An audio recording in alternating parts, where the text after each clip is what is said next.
Hello，大家好，又返嚟我哋清心園嘅蘋果園種植嘅第3篇啦。哇！大家睇下，短短1個月，蘋果園已經開始長滿晒枝葉，甚至長滿晒好多草添啊！上一篇講到種植園幫蘋果樹剪完枝之後，就刮樹皮，同埋用殺菌劑幫佢哋殺菌啦。好快，蘋果樹已經長晒枝葉同埋花朵啦。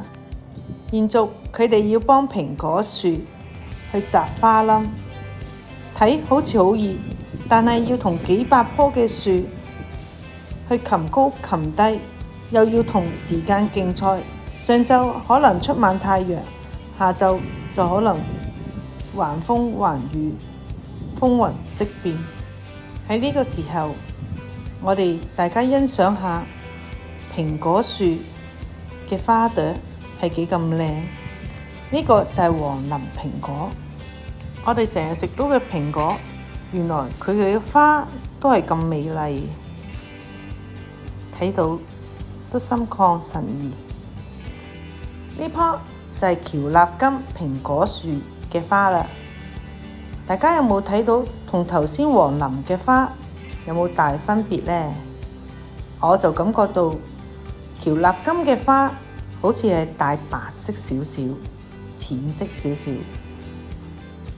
望住咁燦爛嘅花，每一朵花係代表一個蘋果。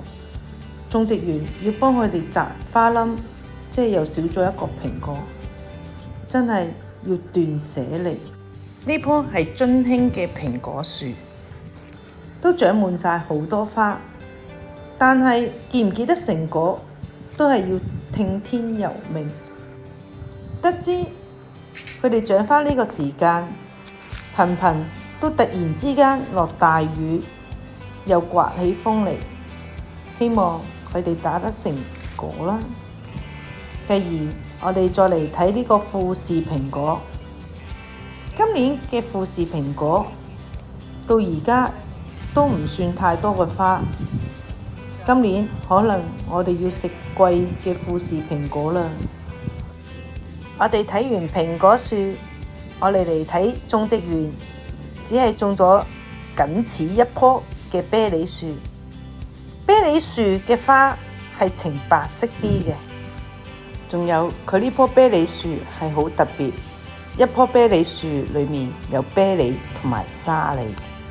希望今年種植園嘅收成係豐富啦。我哋有待第4篇佢嘅收成。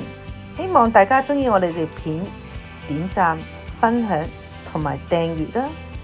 多謝大家。